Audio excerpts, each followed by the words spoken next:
Hello, and welcome to the YSU Jazz Alumni Spotlight On series. This is the premiere edition. My name is Bill Bodine, and I've been accused of being one of the founding fathers of the YSU Jazz program, along with Phil Wilson. And of course, we immediately recruited Tony Leonardi for our big band because we had no idea what we were doing, truth be told. Now I'm hanging with Eric Dregne and Jim Wilpula, and we're trying to organize the YSU Jazz alums. And this idea came about after, in 2018, I produced a concert with YSU that featured Sean Jones and Ralph Lalama and Jim Weidman and Daryl Pellegrini and Phil Palumbi. And it was music was killing. And it was a great day. And part of the reason it was a great day is because we're hanging around with our fellow jazz alums. I mean, we have so much in common that everyone had a great time. So we thought, well, maybe we should try to organize this band of banditos. And so that's what we're trying to do. This is one of the projects we've decided we'll come up with for this. This video, it's going to be the first of a Spotlight On series that'll put us in touch with some of our fellow jazz alums. Think of this as like you're at a reunion and these people come and sit at your table and you say, hey, what have you been doing? And then they tell you. All right, so that's what we're going to do. We're going to hear what they've been doing. And I've watched these videos and they're really interesting. So I think you're going to enjoy this. We're also going to create a space for these. It's not just watching them tonight. We're going to create a space on the Cliff College of Creative Arts website, and we'll store them up there so you can look at them later, or some other time. So that's the project. Tonight we're going to start the series with a visit with Dave Lalama. Dave Lalama is the much younger brother of Ralph Lalama. He's a brilliant keyboard player, really brilliant arranger, and he's an educator extraordinaire. In the coming weeks, you're going to see, we've got Glenn Wilson's going to do one, who was on Woody's band, and he was also with Bruce Hornsby. We're going to do it with Dave D'Angelo, who was sentenced to time on Buddy Rich's band. We're trying to get Jim Masters to do one, Dave Perico, Mike Kamath. So we're trying to, if we can track these guys down, we'll get them to do one of these, okay? And we'll just start building that archive. If you have an idea of someone we should talk to, then would you communicate with us through the Facebook page we have on Facebook? It's a YSU Jazz Alumni Facebook page, okay? Let's get in touch, let's stay in touch. Maybe we'll have the reunion ourselves and have a good time and put a reunion band together, whatever. We don't know, but tell us what we want to do. We'll do it. So thanks for being here, for watching this. Thank you for your support. And like I said, visit us on the YSU Jazz Alumni Facebook page. And look at the time. Let's go over to Dave Lalama's house. Come on.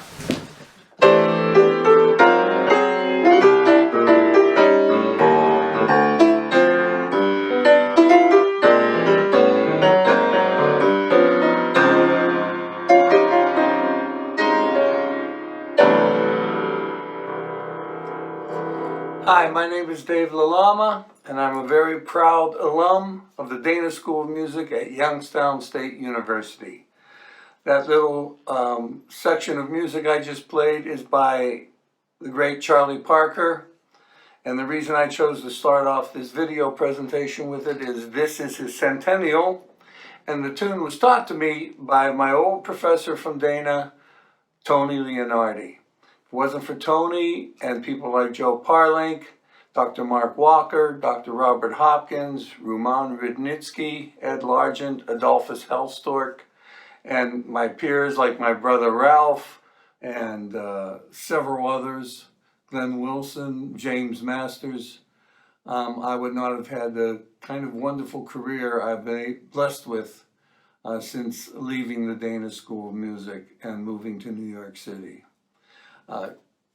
I've been asked by Bill Bodine to make this video presentation to give you an idea what happens if you're a pretty good student, you work hard, and you continue to work hard for the rest of your life. I was very blessed to be born into a musical family. My father was a weekend drummer, though he worked in the steel mill. My mother was a trained registered nurse who sang on the radio as a young person and sang for what we call club dates, weddings and things like that in my father's band. That's how they met. And then they had my older brother Ralph, and my mother decided to stay home after that. But it was a very musical family. It was a very large family. And between all family, food, friends, and certainly football, because we are from Aliquippa, Pennsylvania, which is known for its high school football and basketball teams back in the day, in the 70s and 60s and 70s. So after I left, well, here's a couple pictures I think you'll enjoy of my time at YSU.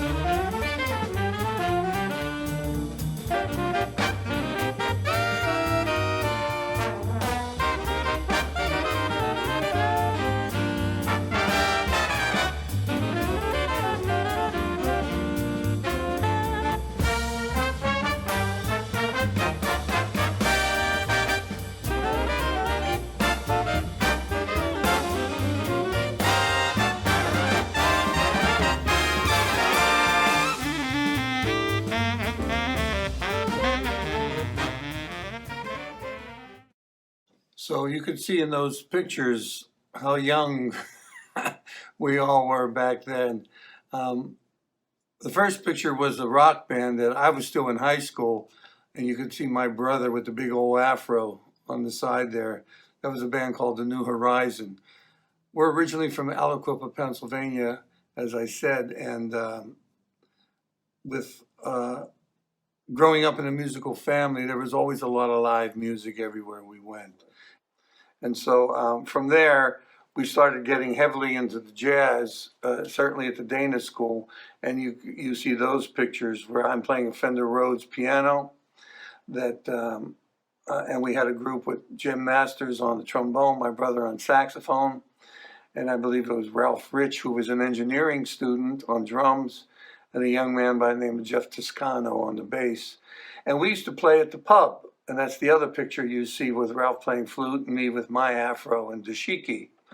And the pub, one of the bartenders was the great actor Ed O'Neill. And so that was a great learning experience. We would do multimedia events, showing slides while we would improvise with him. We did some avant-garde stuff. We did a lot of bebop and funk music. It was a lot of fun. And the bass player in that was Ed Hallahan, who was an art student. I still have his painting in my studio in my home. And it was a wonderful learning experience. And I began to write a lot then. I was a composition major, and I had the unbelievable fortune to study, and he was my mentor, Dr. Mark Walker. And he got me into counterpoint, and I wrote a Pascalian fugue for string quartet, and all kinds of other stuff, some atonal 12-tone music, and experimented a little bit with electronics and stuff like that. But that stuff hadn't even been formalized yet in academia, and neither was jazz. It took Tony Leonardi and other students. We all bonded together to try and get a more jazz presence on campus and certainly in the Dana School. And I do remember doing lectures for Dr. Gould, our musicologist, about modal, contemporary use of modes. And so that kind of began my academic career as far as lecturing and being able to explain concepts that weren't that known at the time to the general music ed population. So that was a great training ground for me. And all my professors, Dr. Helstork, they were always challenging things about jazz and jazz theory and how it related to the European art music syntax. And so it really helped form my entire academic career and my scholarly work to this day. After graduation, I ended up moving to New York City, and for the first year was the Son of Sam year. And if those of you from New York know about that crime spree, the Yankees started to win World Series again. And I lived in a dentist's office with my Fender Rhodes electric piano that you saw the picture of in that YSU time. And it was quite wonderful. I wrote a bunch of tunes, a bunch of arrangements. I ended up arranging for what was then off the books, the Juilliard Jazz Ensemble, led by another dear friend of mine. And he was a friend of Thelonious Monk and would communicate with him. So I'd get these lead sheets basically from Monk's handwriting. And it was another great study for me. I was doing graduate school without knowing it.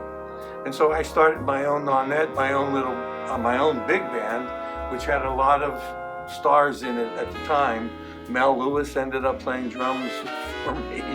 We used to rehearse in the basement in Greenwich Village of a pet store. That pet store owner, I don't know how I found this person, but they love jazz. I guess they came to some of the loft gigs I was doing and things like that. And it was quite wonderful, and I was just writing a lot of music. Then I'd go show it to Thad Jones at the Village Vanguard every Monday night. Ironically, my brother's been a part of that band now for over 30 years, and I subbed in that band a lot when I was younger. And it was just a wonderful, that was my graduate school. So at that point, Woody Herman's band was in town, and a lot of those musicians, they had a night off, they would go here local New York, they would go to local New York clubs, and I happened to be playing here with a nonet. And lo and behold, the road manager came in and heard us, and he asked for my number, and that's when I got the call to go out with Woody Herman. I would end up being his musical director for a couple of years, and traveling Europe, all through the United States, and writing a lot of music and getting it played by very good young musicians. So here's a little rendition of some of that stuff from YouTube. Thank you. I'd like now to have you meet my pianist, a young man I'm very proud of. His name is Dave Lalama. And here is another Ellington piece, a beautiful one called I've Got It Bad, and That Ain't Good. Dave Lalama.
Okay, so there you saw two clips which I borrowed from YouTube.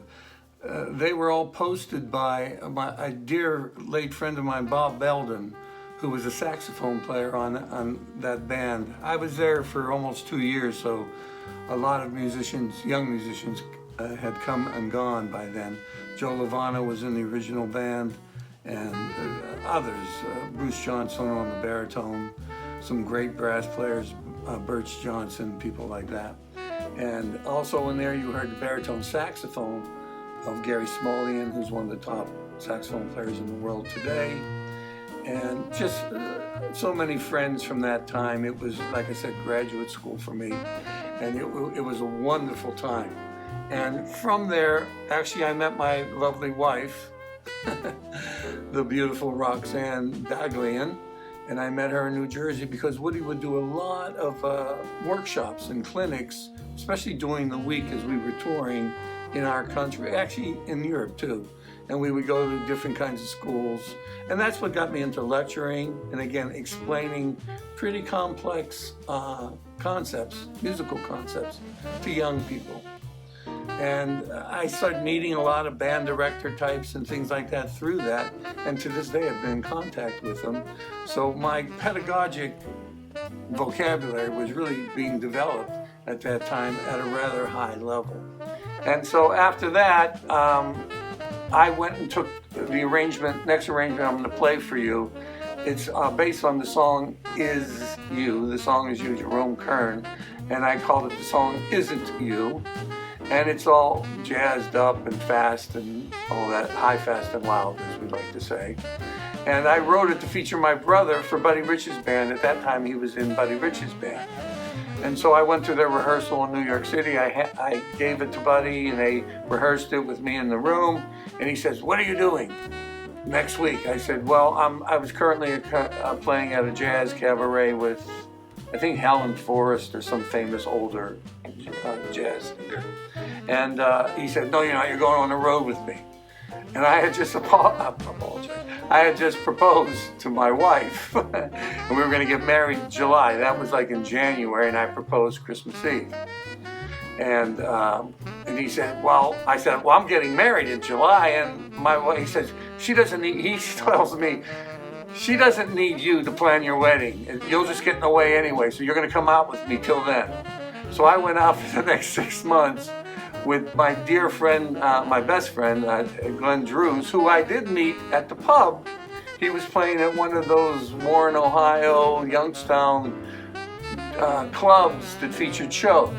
He was a trumpet player, and they were traveling after he had finished his college degree.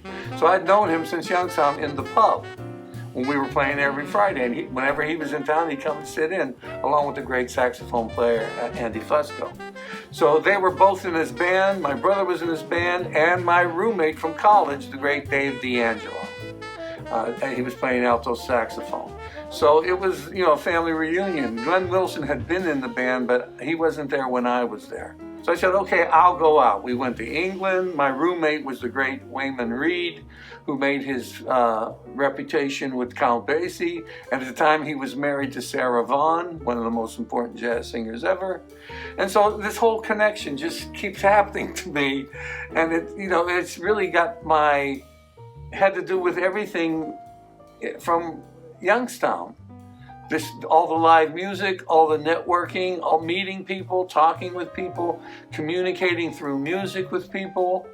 It was just all, the foundation was everything I got at Dana. Doing all kinds of music, trying to do it at a professional level. It was fantastic. So I went with Buddy, and here's the chart that I had written.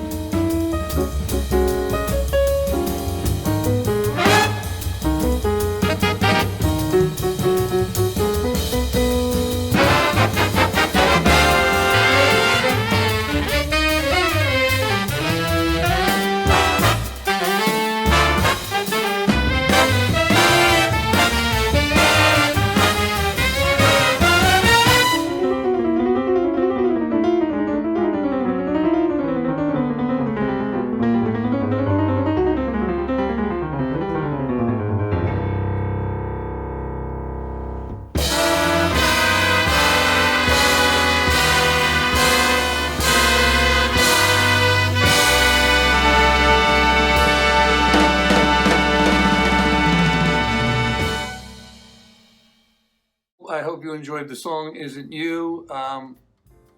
That was a lot of fun on that band because Buddy Rich was a superstar, international superstar, and I was having lunch with him once in Scotland, and Johnny Carson called the restaurant we were in. It was pretty mind-blowing, you know, because at that level, we played Ronnie Scott's for a week in London, and like all the musicians, Ginger Baker from Cream, you know, all the drummers of the world loved Buddy Rich. And he was quite a handful, but because of my brother, he loved my brother. And then as a result, I walked in and he was great to me. And we started playing trio and things like that, playing Royal Festival Hall, Carnegie Hall, etc. It was a big deal, and I was so young. I don't know that I really appreciated how wonderful it is, but in hindsight, I really do. So from there, I come back to New York in my apartment, which was in the Musicians Building on 86th and Broadway, and playing, freelancing, doing my thing. A lot of jazz singers out here in New York, and so I started going back to that and doing quite well and enjoying myself. And that's when I got married, and we got another apartment in Upper Manhattan. But at that point, we started thinking about having a family. And at that point, if you see pictures of that, you'll see my hair starting to get more and more gray, or white as it is today. But that's when we started to think about a family, and I started thinking about teaching more. And then I went to do a workshop in Rochester, New York, with a friend of mine called Dick Lowenthal, who was he taught jazz studies at Jersey City State College in New Jersey. And we started talking about things, and I started giving him my philosophy on pedagogy and art, music, etc.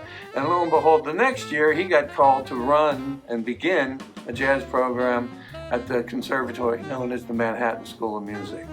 And at that point, him and Justin DiCioccio, who was a very famous New York City public school jazz guy, he did the High School of Music and Art. He started the jazz program in the 60s, and then when it turned into LaGuardia High School, which is your Fame, the movie Fame type of high school, right next to Lincoln Center in New York City. And then the three of us got together and we tried to we started a graduate program. Ironically, a lot of my students at the time were my friends because we were the same age. I was about 20, in my mid-20s somewhere. And a lot of them were stars, and a lot of them were stars that were going to be stars. So I ended up teaching there for the next 30 years as what we would call an adjunct. In the conservatory level, I don't even know what the rankings were, but during that time we had our first baby, and her name is Katie. She's now she now has my granddaughter, and she also has another baby on the way at the time of this video.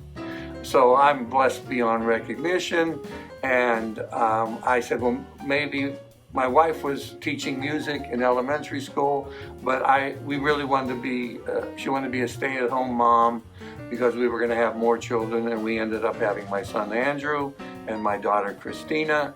So we were just kind of working on building a family, which for me is the most important job in the world and the greatest job in the world, with all its ups and downs. So I ended up I went to 3 institutions I was interested in.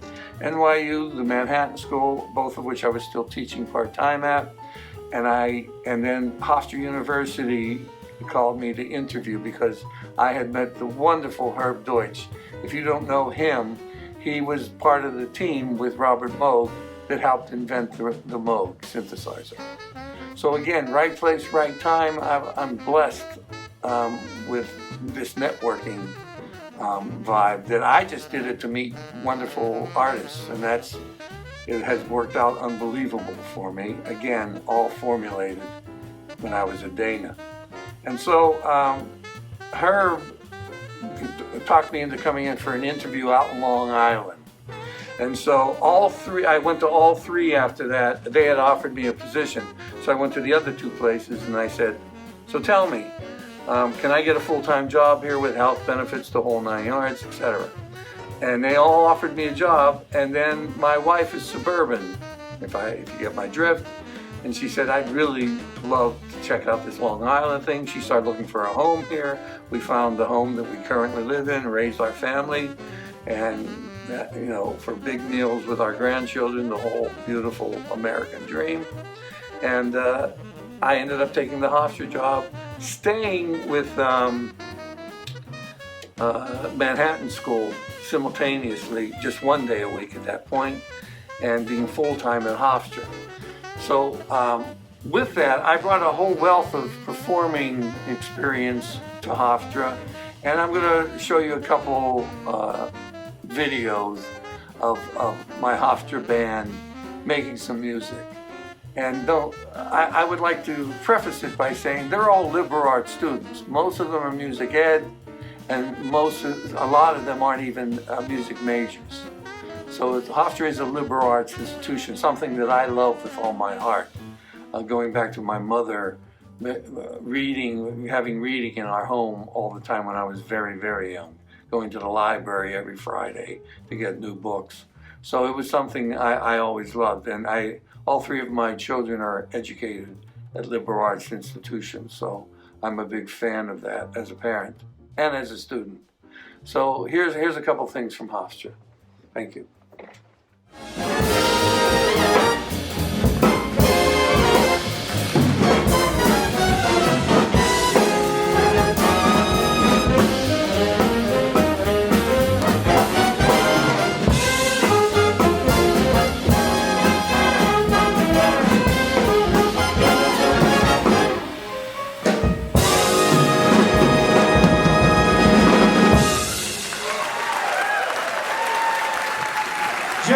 On the saxophone.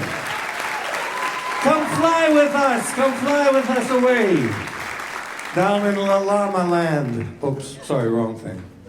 Isn't academic freedom wonderful? I'm a tenured professor here at Hofstra University, been very blessed to work with young artists for over 30 years, and I get to walk on stage with a bottle of Jack. Ain't academic freedom wonderful?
And there you have one of the great international stars in drums, in jazz drumming, Matt Wilson. He literally lives 15 minutes away from our campus.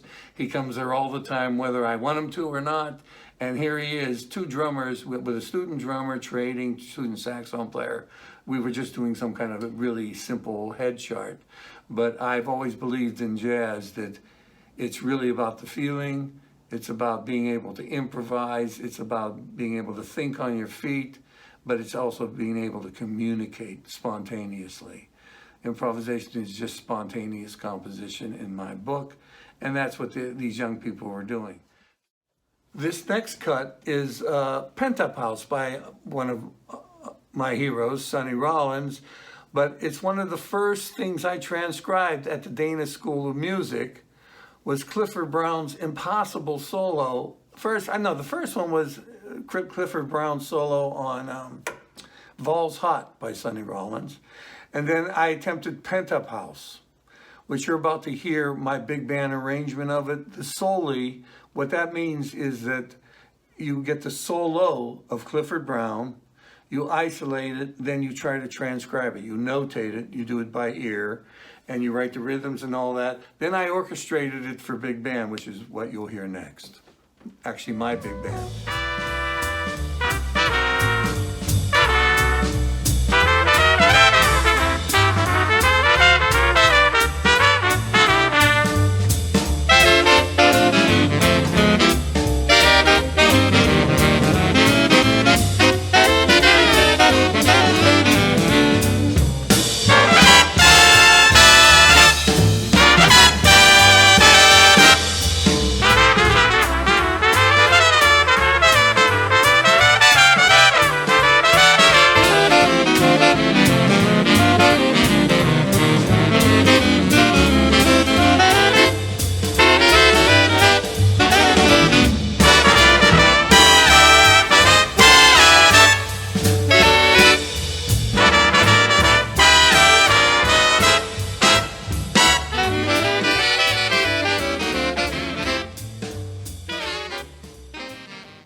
So there you have Pent-Up House, my arrangement with my big band.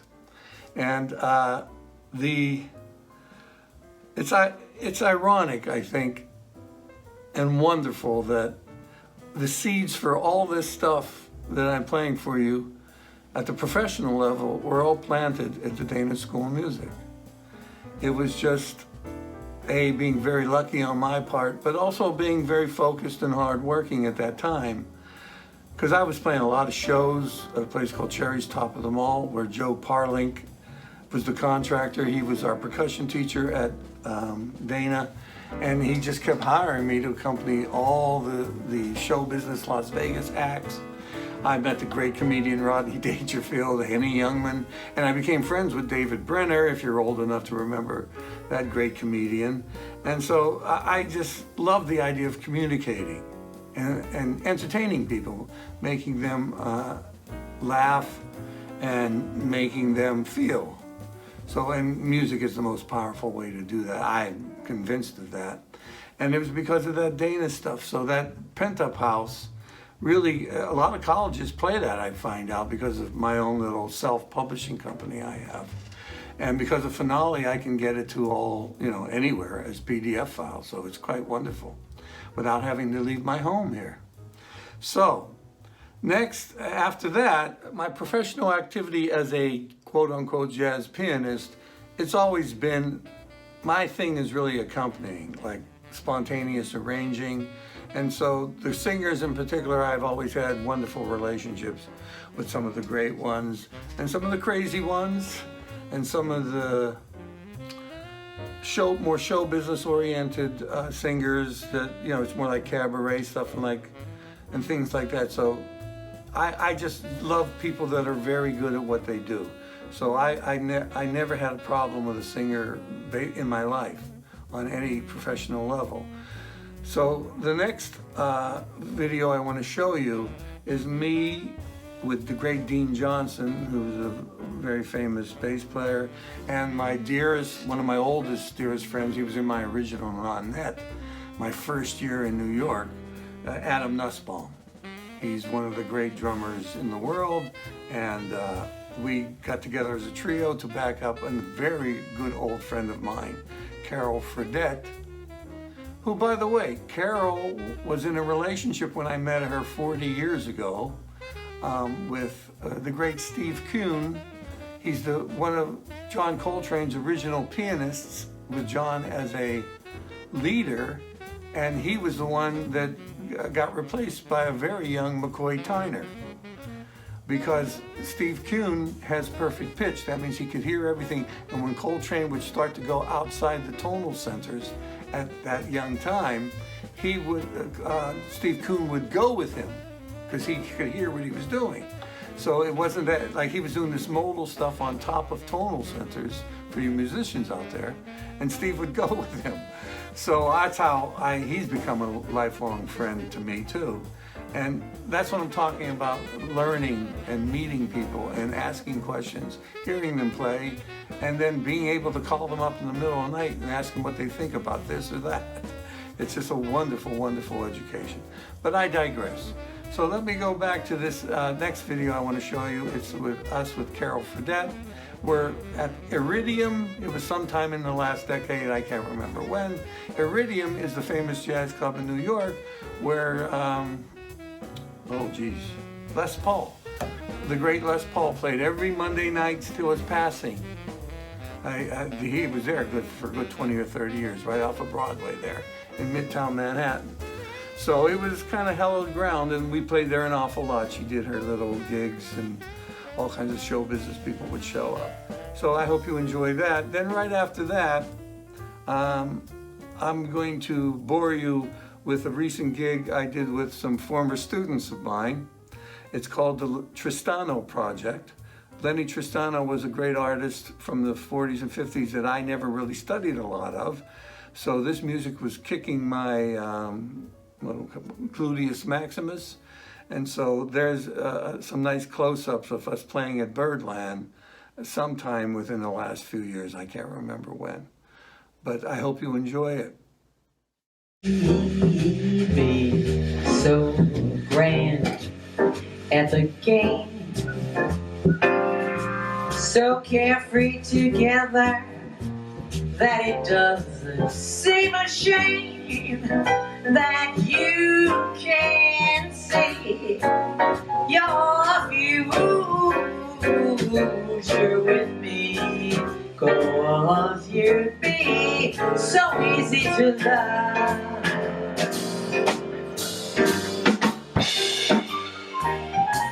Pittsburgh.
I'm sorry about all that hand modeling going on in that particular video from Birdland. So finally, I'd like to end this by saying thank you. Thank you to YSU. Thank you to my friends and family.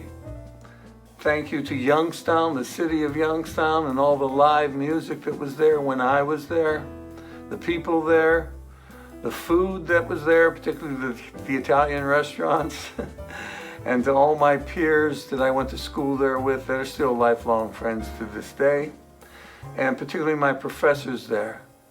Each one was different, each one was wonderful.